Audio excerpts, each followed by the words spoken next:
E aí, pessoal, beleza? Então, na aula de hoje a gente vai falar sobre o padrão de meio físico RS-485, também conhecido como EIA 485, e rapidamente sobre o RS-422. Então, só para dar uma recapitulada, na aula anterior a gente falou sobre o 232, e no 232, ou RS-232, a gente tem uma transmissão que é ponto a ponto, ou seja, dá para ligar um dispositivo no outro apenas, onde a gente vai ter um pino para transmissão de dados. Um dos pinos é para recepção, um pino de GND para manter o nível de tensão comum, alguns pinos de controle de fluxo, e a gente consegue aí distâncias de até 15 metros, porém com baixa imunidade a ruídos. Então, para boa parte das aplicações industriais, ele não vai ser adequado, uma vez que a gente muitas vezes vai ter CLPs, inversores de frequência, IHMs e outros módulos de entradas e saídas, além de sistema de supervisão, todos eles espalhados, né, ao longo de uma linha onde os equipamentos estão distribuídos, e muitas vezes essa distância não vai funcionar. E além disso, né, para economizar cabos, muitas vezes a gente quer buscar outras abordagens. Então o 485 ele surge num contexto de querer montar uma topologia de barramento, né? Então aqui a gente tem um exemplo de uma topologia de 485, onde a gente tem um CLP que está ligado, então, através de um único fio, na verdade um par de fios, nos outros inversores aqui que estão controlando esses motores. E esse CLP pode mandar vários comandos para esses dispositivos e tudo que for enviado no barramento todo mundo vai receber. Então, o 485 vem com a ideia de permitir que até 32 dispositivos possam ser ligados no mesmo par de fios, com uma distância de até 1.200 metros, então já muito melhor, muito mais adequado para aplicações de automação, com alta imunidade a ruído eletromagnético, através da eletrônica que foi criada, né, para esse padrão, e até 10 megabits por segundo. Essas taxas de comunicação e distâncias e quantidade de dispositivos dependem muito dos transceivers que a gente vai usar, mas em geral isso aí é o mínimo que o padrão suporta, né, então vai suportar coisas maiores que isso. Então, basicamente, o que a gente tem no 485 de interessante? Ele utiliza dois sinais, que a gente vai chamar de A e B, ou seja, na maioria dos equipamentos vocês vão ver que tem um A e um B, ou um D+, ou D-, tá? São dois fios. E o que acontece aqui é que quando a gente vai transmitir, pessoal, a gente transmite tensão diferencial. Isso quer dizer que não tem um sinal de TX e um de RX, na verdade não é assim que funciona. A gente tem dois fios A e B e todo mundo vai transmitir em cima desses dois fios. A característica principal é que vai haver uma diferença de tensão entre A e B, ou seja, A menos B vai ter uma diferença de tensão, que vai ser de alguns volts, 200 milivolts, depois eu vou falar. Mas é de mais ou menos, né? Então A menos B ou B menos A, e dependendo dessa diferença, essa diferença de tensão entre os dois é que vai determinar qual bit está sendo enviado. Então um A ele é codificado com NRZL, a gente também usa o ART aqui, e o B NRZI, ou seja, essas duas tensões são invertidas em relação a uma outra. Então aqui a gente tem um exemplo no osciloscópio, onde esse osciloscópio foi ligado, né, uma das ponteiras no fio A, aqui é o 0 volts, digamos assim, do fio A, aqui é o 0 volts do fio B. E o que vocês podem ver aqui? Que quando a tensão em A está baixa, a tensão no fio B está alta. Quando a tensão no fio A está alta, a tensão no fio B está baixa. Então sempre vai ter uma diferença de tensão entre o fio A e o fio B. E claro, aqui a gente pode estar transmitindo 0, 1, 1, 0, 1, 1, pode ser, só um exemplo, tá? No fio A e no fio B, vocês podem ver que é invertido. E o que vai acontecer? Vai sempre ter uma diferença de tensão entre o fio A e o fio B, tá? Dependendo do bit que a gente está transmitindo. E essa diferença de tensão é que vai determinar qual é o bit que a gente está transmitindo.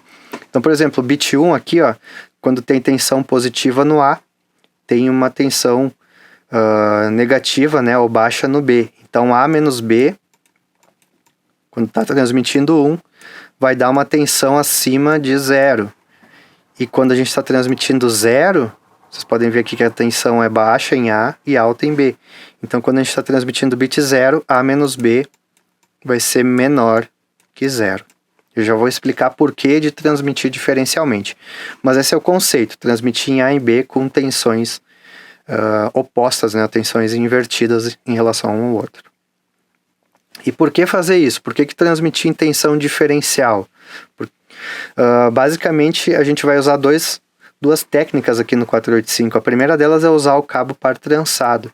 E só para relembrar vocês, o par trançado ele tem uma imunidade maior a ruído, que nem a gente falou na aula de camada física, né? Porque qualquer campo eletromagnético que vai induzir uma corrente, no par trançado, essas correntes induzidas acabam se anulando. Isso torna ele bem mais imune à interferência eletromagnética. E além disso, pessoal, quando a gente transmite em tensão diferencial, a gente consegue ter uma maior imunidade também, porque o que acontece? Vamos dar uma olhada nessa figura na parte de baixo aqui. A gente tem os dois fios, né, o A e o B. Qualquer ruído eletromagnético que venha a ser induzido nos fios por causa de um campo externo, ele vai ser muito parecido nos dois fios. Ele vai ter o mesmo comportamento de tensão, certo? Como a gente, para determinar o bit que a gente está transmitindo, a gente faz uma subtração de A e B, qualquer ruído igual nos dois fios, quando a gente faz essa subtração, ele vai ser anulado, que é o que está aparecendo aqui, ó. Então, esses dois ruídos que foram induzidos no fio A e no fio B, quando eles são recebidos no circuito eletrônico dos dispositivos que estão na rede, eles vão passar por um subtrator, que é um circuito que subtrai uma tensão da outra, né? A tensão num fio da tensão no outro. Então, esses sinais de ruído, como eles são iguais, quando subtrai, eles ficam nulos, né? Então, a gente consegue anular o ruído. Enquanto que, quando a gente está transmitindo um sinal diferencial, que nem eu mostrei na figura anterior, onde um fio tem uma tensão alta quando está transmitindo bit 1 e ao mesmo tempo o outro fio tem uma tensão baixa, essa diferença quando passa pelo subtrator, ela é aumentada, né? Ela sobra só o sinal diferencial. Então, essa abordagem de par trançado mais tensão diferencial, ela vai permitir uma grande imunidade a ruído no geral, assim, no 485. Por isso que ele é um dos mais usados, além de ser bastante barato, a eletrônica é super simples, e a gente consegue usar a própria UART dos microcontroladores para fazer as comunicações. Então, basicamente esse é o conceito, né, da tensão diferencial. E vamos dar seguimento. Agora falando dos drivers, né? Cada dispositivo ele vai ter um circuitinho, um transceiver dentro, que vai ser responsável pela comunicação que ele vai desempenhar no barramento, tá? Que ele vai transmitir. E aí, cada dispositivo, pessoal, vai ter 3 estados, né? O transceiver em si ele tem 3 estados que podem ser configurados nele. Quando a gente está transmitindo algum dado, a gente vai habilitar o driver de transmissão, o driver de envio, que vai, quando transmitir o bit 1, né, ele vai gerar uma tensão positiva no fio A, uma tensão negativa no terminal B, levando essa diferença de tensão para o barramento. Além disso, outro estado que ele vai poder assumir é quando ele está transmitindo o bit 0, que ele vai levar o driver A para uma tensão baixa, né, e o driver B para uma tensão alta, tá? Depois a gente fala desses níveis, mas enfim, esses são 2 estados que o dispositivo pode estar desempenhando, transmitindo o bit 1, transmitindo o bit 0. E ele vai ter um terceiro estado, que é o estado de recepção. Quando um dispositivo não tem nada a transmitir, ele desabilita o seu driver de transmissão, para permitir que outros dispositivos no barramento possam também transmitir. Porque se tiver 2 dispositivos com o transmissor habilitado, essa tensão no barramento vai ficar instável, né? Porque tem 2 dispositivos tentando injetar uma tensão diferencial. Então, sempre que um dispositivo não tem nada para enviar, normalmente ele está no estado de recepção, né? Então, aqui estão os 3 estados. E quando ele está recebendo, pessoal, o driver de transmissão é desligado, ou seja, ele está desconectado, e o dispositivo fica num estado de alta impedância, ou seja, como se houvesse entre os terminais A e B do dispositivo uma resistência infinita, um circuito aberto. Então ele vai estar consumindo uma corrente muito baixa, né? E vai estar apenas ouvindo o que está sendo transmitido no barramento, né? E justamente esse baixo consumo, quando a gente está ouvindo, permite até 32 dispositivos. Então aqui está essa figura, né, que eu quero mostrar aqui, os dois fios A e o B, e aqui está o barramento, e todos os dispositivos que vão se comunicar com 485, eles estão ligados no fio A e B. E aí toda vez que o dispositivo quer transmitir alguma coisa, ele vai habilitar o driver de transmissão dele e vai injetar essa diferença de tensão no barramento. Quando ele não tem nada para transmitir, ele vai entrar nesse estado de alta impedância, onde ele está apenas recebendo dados, tá? Então esses seriam os 3 estados. Depois eu vou mostrar um pouco mais sobre isso, tá? Mas isso vai permitir, então, essa alta impedância, que até 32 dispositivos ou mais estejam conectados no barramento.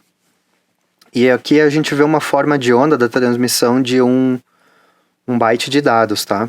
Pode ver que a codificação é da UART, então vai ter um idle, um momento onde não há transmissão, start bit, os bits de dados, stop bit e voltando para o idle. O que vocês podem ver nessa forma de onda é que existe uma diferença de tensão aqui, ó, entre o A e o B no estado idle, né? E o que a gente lembra lá da codificação da UART? Que o idle, pessoal, tem que ser estado nível lógico 1, para a UART compreender que não tem nenhuma transmissão acontecendo, certo?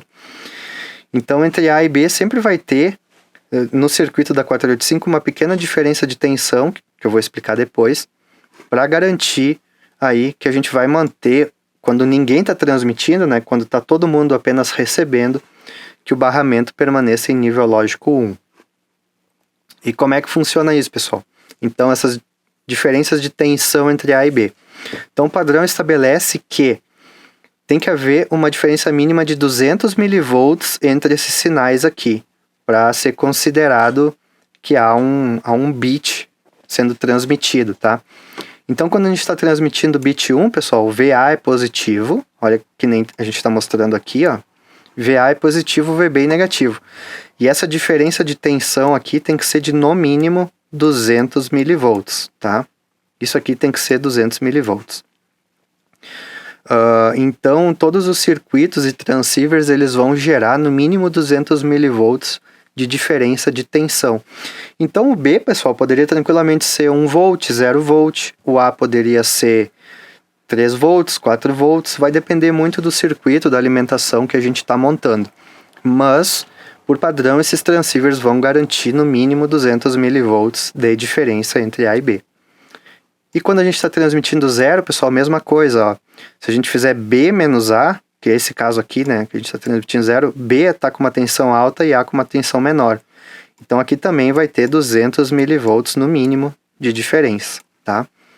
E aí com essa diferença, os circuitos de recepção lá, que eu falei que são aqueles buffers, né, subtratores aqui, eles vão conseguir receber esse sinal e calcular, fazer a subtração e determinar se a gente está recebendo um bit 1 e 0, beleza? Então essa diferença de tensão aqui, ó, pessoal, quando a gente está no estado idle, que tem que ficar em nível lógico 1, tá? Ela tem que ser maior que 200 mV também, né? Para garantir o nível lógico 1 quando ninguém está com os drivers de transmissão ligados, né? Já vamos falar sobre isso também.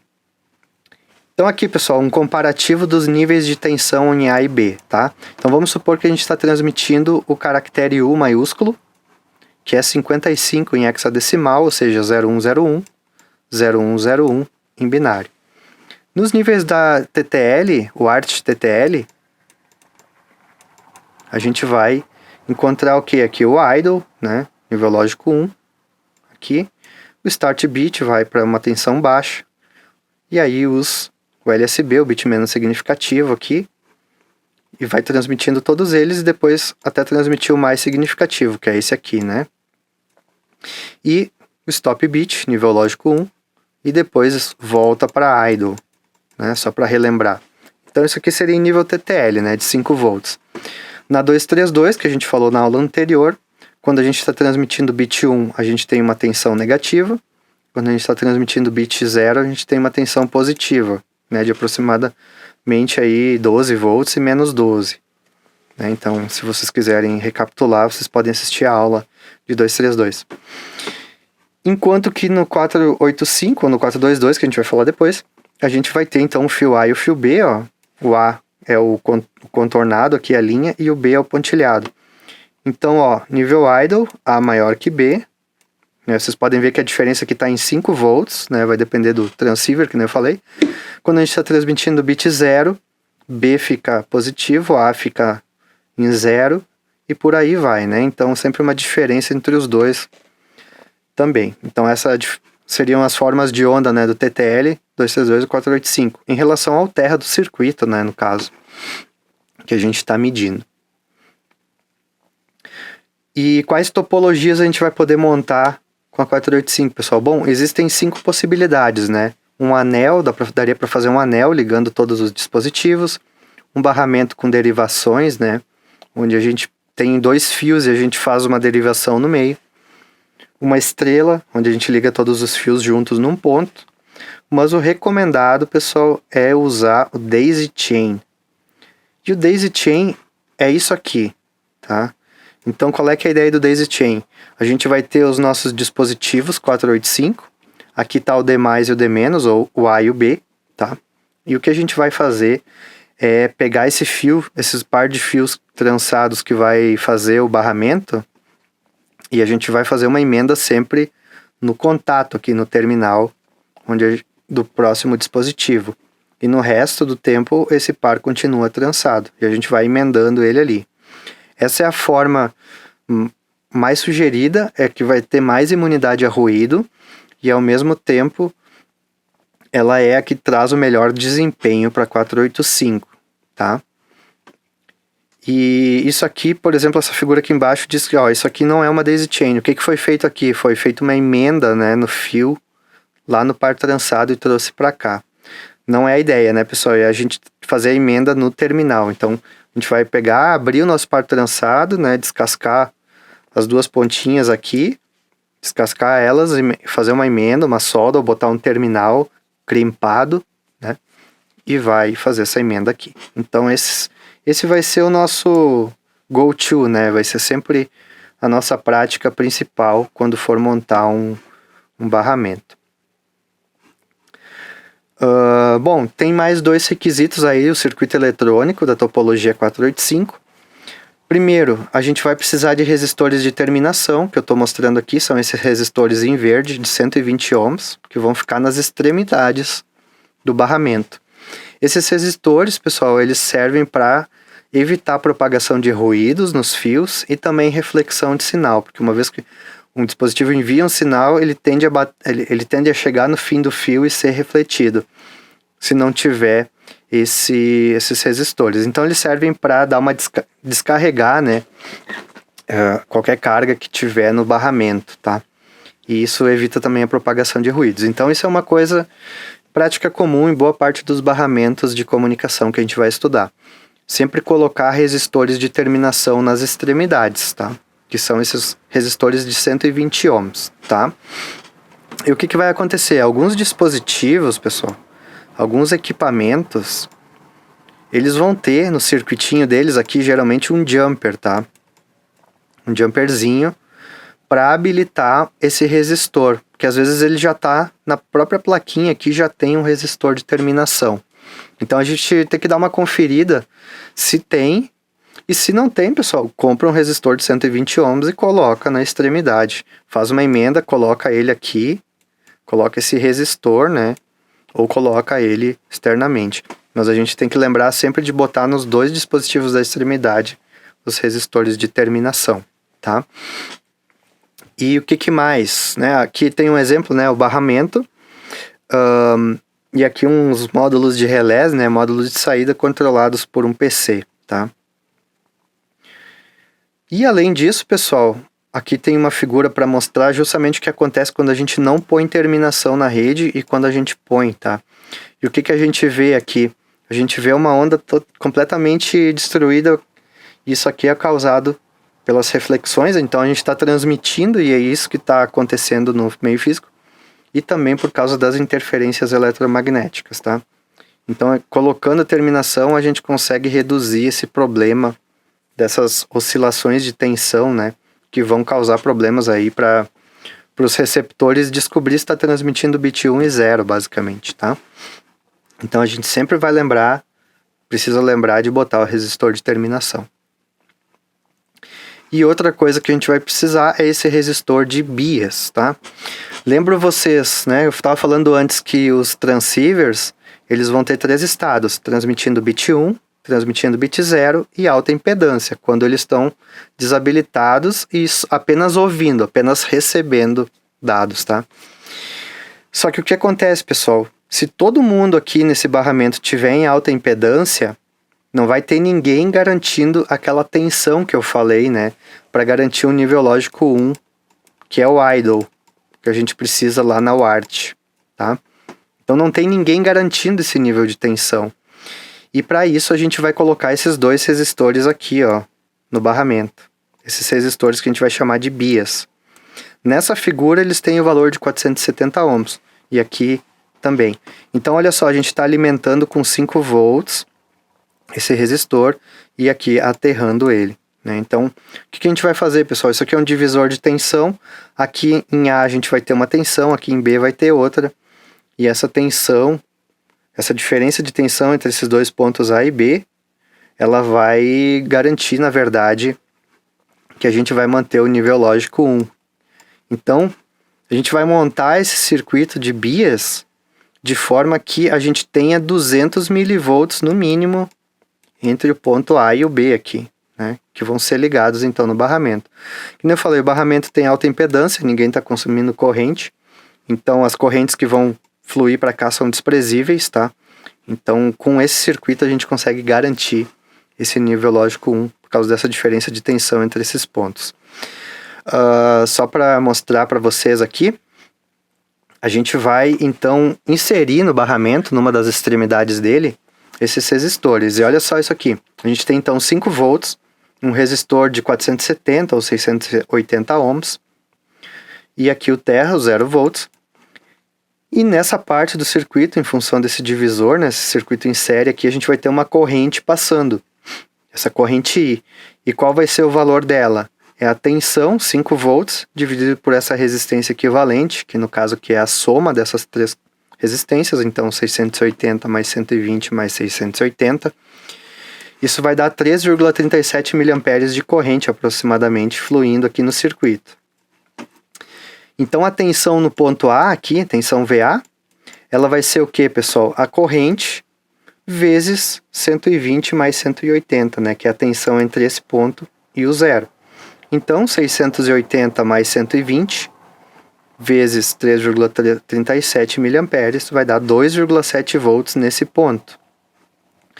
Enquanto que no ponto B vai ser 680 vezes essa corrente, 2,3 volts. Então em A vai ter 2,7, em B aqui vai ter 2,3, VA menos VB, 0,4 volts, que é maior do que os 200 milivolts que a gente precisava, né? Logo, esse resistor de bias vai conseguir garantir o nível lógico 1 que a gente precisa para manter o nível idle no barramento, tá? Então sempre vai precisar, pessoal, ter pelo menos um dispositivo com esses resistores de bias. E aí o que vai acontecer? A gente vai ter que olhar os circuitos de cada um dos dispositivos que está na rede para ver se algum deles tem os resistores de bias implementado. Geralmente os CLPs vão ter, esses conversores de USB para 485 vão ter esse resistor de bias, esses resistores no circuito já colocados, mas a gente precisa sempre dar uma conferida para garantir, tá? Que eles existem. Se eles não existirem, que nem eu falei, vai ficar flutuando a rede e os nossos receptores, né, vão ficar recebendo lixo, tá, pessoal? Então é necessário resistor de terminação e os resistores de bias em algum ponto do circuito, tá? Então vamos falar dos transceivers comerciais. Tem 2 aqui, pessoal, que são super baixo custo, o 75176, o Max 485. Esse aqui tem uma série de variações dele, para diferentes aplicações. Mas em geral, que nem eu falei para vocês, essa aqui é a cara dele, né? É um circuitinho que tem 8 pinos. E ele vai ter um pino de alimentação, 8 aqui. Um pino de terra, né, para alimentar. Os pinos 6 e 7 são A e o B, ó, que estão aqui. Que a gente vai ligar no barramento. Aqui está o barramento 485, ó. Pode ver aqui que ele está botando um resistor de terminação, já para lembrar que tem que ter um resistor, né? E aqui também. Nas extremidades do barramento, tá, pessoal? Tem que ter esses resistores. E aqui tem 4 sinais que a gente vai ligar no nosso microcontrolador, que vai usar, né, que vai se comunicar via 485 para controlar ele. Então, olha só, pessoal, esse aqui é o driver de transmissão. Vocês podem ver que o driver, as saídas dele estão ligadas no pino A e a saída invertida no pino B. Então, o data in aqui é onde a gente vai ligar o TX do nosso microcontrolador para transmitir dados. Então a gente liga ele aqui. E o DE, pessoal, é para habilitar esse driver. Então toda vez que a gente quiser transmitir dados, a gente tem que acionar o DE. Tem que botar ele num pino de I/O aqui, do nosso controlador, e mandar um nível lógico alto para ele, para habilitar a transmissão. Então a gente habilita a transmissão no Data Enable, Driver Enable, né? E aí liga o ART para transmitir dados. Né, manda para o ART lá no nosso programinha que a gente vai fazer no microcontrolador para transmitir dados. E aqui a parte de recepção, vocês podem ver que o A também está ligado no receptor aqui do driver, o B. Ele vai fazer aquela subtração que eu falei da tensão diferencial. E no RO, então, a gente vai ter que ligar o RX do nosso microcontrolador para receber o que está sendo transmitido. E o Reception Enable, ó, pessoal, ele tem um barrado em cima, quer dizer que quando a gente põe 0 nele, a gente está habilitando a recepção. Quando põe 1, desabilita a recepção, não recebe. Então o que a gente pode fazer aqui também é ligar o RE e o DE juntos, ó. E quando a gente bota em nível lógico 1, a gente habilita para transmitir. Quando a gente bota em nível lógico 0, a gente habilita para receber dados, tá? Que é mais ou menos o que está aqui, ó. Isso aqui seria uma aplicação de microcontrolador. Ó. Então isso aqui é o Atmega 8, que é o Arduino, é o microcontrolador que tem no Arduino Uno. E vocês podem ver aqui, ó, que o RX da UART e o TX eles estão ligados justamente, né? O RO aqui está ligado no RX para mandar os dados para cá. O TX está ligado no DI e a gente está usando um pino de entradas e saídas aqui, que é esse PD2, que está ligado no RE barrado e no DE. Então, quando a gente quer receber, mantém em 0. Quando a gente tem intenção de transmitir, a gente bota em nível 1 e aí manda o comando para transmitir pela serial. E aqui está o A e o B, né? Que vão para o barramento, então, que a gente está montando, tá? Então, mais ou menos isso é a ideia da aplicação. Super simples, não tem muito segredo mesmo usar e funciona super bem, pessoal, super confiável a comunicação e dá para ligar vários dispositivos, né? Então, que nem eu falei, tem o 75176 e o Max 485, tem os módulozinhos para Arduino que dá para comprar também para fazer isso. E aí só a gente tem que cuidar na nossa programação para lembrar de ficar controlando o pino de recepção e de transmissão, né? Ficar alternando ali quando a gente quer receber, que é o estado normal, e quando a gente quer transmitir, que é o estado de transmissão, tá? Quanto às distâncias típicas, né, pessoal, aqui tem uma tabela que sai do datasheet do Max 485. Em geral, aqui, ó, para 1, 2, 3, 4, para até 400 kbps, a gente consegue uma distância aí de 1, 2, 3, 4, de 4 quilômetros, tá? Mas, convencionalmente, aqui, a gente vai trabalhar com no máximo 1.200 metros, para não ter problemas de distância. Então a gente pode montar esse barramento com um comprimento de até 1.200 metros, tá? Uma coisa super importante, pessoal, a gente vai falar depois, na camada de enlace, sobre o mecanismo mestre-escravo, tá? Porque o que acontece? A gente vai ter que evitar no 485 que 2 dispositivos queiram transmitir ao mesmo tempo, porque senão a gente vai ter uma colisão, tá? Não pode ter colisão, porque a gente tem perda de dados. Então, geralmente, o que vai se implementar aqui no barramento 485 é o mestre-escravo, Então a gente vai ter um mestre na rede. O mestre, pessoal, geralmente vai ser um CLP ou um controlador. E ele vai ser o único dispositivo que pode iniciar uma transmissão. Então, no caso dos inversores desse barramento, eles vão estar sempre em silêncio, pessoal. Eles nunca vão enviar nada. Mas o mestre, ele pode enviar um comando, ele pode enviar uma sequência de bytes, uma requisição. Ele vai ser o único que pode começar uma requisição. E aí sim, se um escravo recebe uma requisição, ele pode responder para o mestre logo depois. Mas nunca vai ter dois dispositivos iniciando comunicações para evitar colisões. Sempre vai ter algum tipo de mecanismo de controle. E esse mecanismo a gente vai chamar de mestre-escravo, na maioria dos casos. Esse é o mecanismo usado, onde tem um único dispositivo que pode iniciar comunicações. Os outros só podem responder caso tenham recebido. E outra coisa importante, né, pessoal? Num barramento, todo mundo recebe as mensagens que estão sendo enviadas. Então, por exemplo, o mestre aqui, ele vai mandar, mas todo mundo vai receber. Então, em geral, pessoal, a gente vai ter algum dos bytes que a gente vai transmitir na nossa mensagem, que vai ser o endereço do dispositivo. Então, por exemplo, aqui, cada inversor, a gente vai parametrizar ele com um endereço diferente. O endereço Modbus, ou o endereço, dependendo do protocolo, né, diferente, que vai identificar ele no barramento.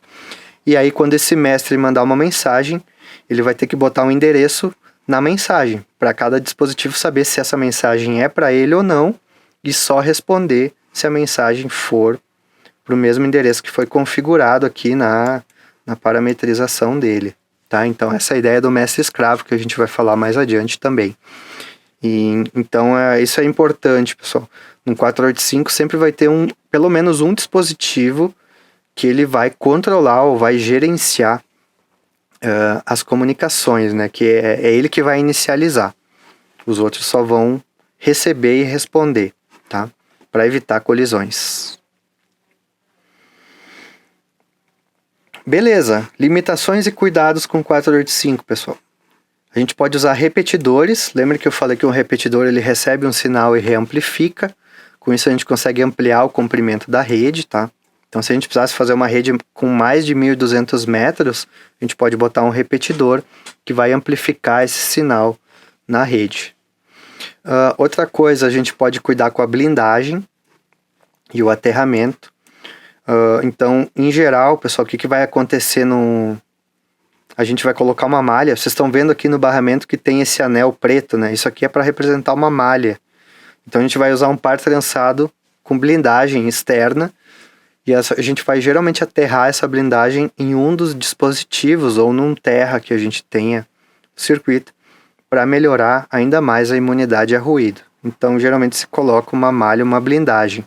Só que a gente tem que tomar bastante cuidado com como é feito essa blindagem, esse aterramento. Se a gente vai aterrar todos os dispositivos ou a gente vai aterrar apenas um e os outros a gente não vai chegar a aterrar junto, tá? Eu digo aterrar a blindagem do cabo, tá? Então isso vai depender muito de aplicação, então vocês têm que estudar caso a caso. Outra coisa, né? A comunicação é half duplex, pessoal. Que nem eu falei, somente um dispositivo pode enviar dados. Não pode ter dois dispositivos enviando, porque senão vai dar uma colisão, né? Então a gente vai ter que ter mestre-escravo, vai ter algum regramento para indicar qual dispositivo vai ser tipo um líder na rede, que só ele vai poder fazer requisições para os outros, tá? Responderem. E esses outros vão ser os escravos, né? Que só vão obedecer a comandos que eles receberam. Outra coisa importante também, em alguns CLPs, pessoal, é usado um conector DB9 para fazer as ligações do 485. Então não vão ser terminais parafusados, que nem eu mostrei aqui nessa figura, né? Onde a gente vai colocar o fio ali e vai parafusar ele no borne. Alguns deles também vão usar DB9. Então vocês têm que ter muito cuidado, assim, de olhar os manuais para ver se vocês estão trabalhando realmente com 232 ou com 485, né?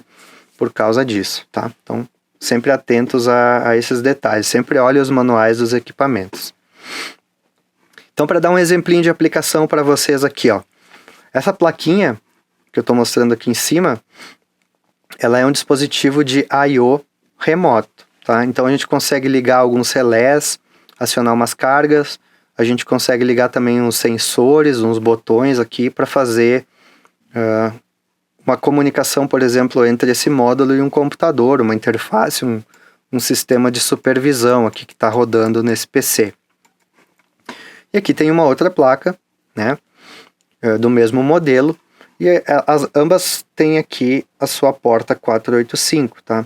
Aqui vocês estão vendo, até dei um zoom aqui, ó, o A e o B que estão aqui. Vocês estão vendo que tem um jumper aqui e um resistor de 120 ohms, que é o resistor de terminação, tá? Que já está na placa. Então, por exemplo, se eu quisesse montar essa topologia, onde eu tenho essas duas placas ligadas no PC, eu teria que ligar esse jumper aqui para ativar esse resistor de terminação que está na extremidade do barramento, né? Aqui, então, eu estou habilitando esse resistor de terminação aqui. Então isso vocês vão poder sempre ver nas placas que vocês estão usando, se já está habilitado, se tem um jumper, se não tem. Se não tiver, tu vai fazer uma emendinha aqui e botar um resistor aqui mesmo, né? De 120.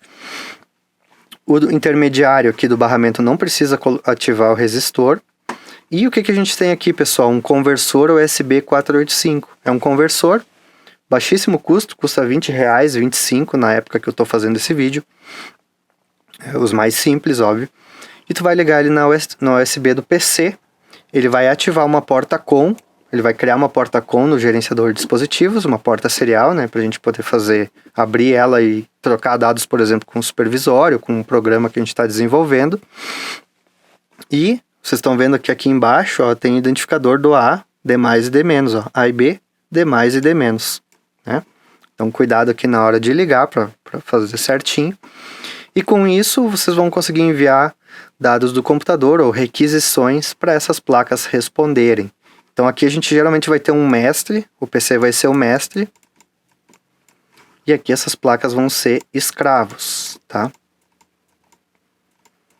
Ou seja, elas vão ficar sempre esperando no barramento aqui chegar uma requisição do mestre. Tá faltando alguma coisa nesse barramento? Tá faltando os resistores de BIAS. Não tem nada aqui ajustando, né, ou fazendo a função dos resistores de BIAS. Porém, esse conversor, ele já tem os resistores de BIAS internamente. Então, dentro do circuitinho que está escondido nesse invólucro, já tem 2 resistores que vão fazer esse papel de manter o nível lógico em 1. Mas a gente tem que estar sempre atento a isso, tá? Sempre atento para ver se os resistores de terminação e resistores de BIAS estão no circuito. Da mesma forma, aqui dentro também tem o resistor de terminação, tá?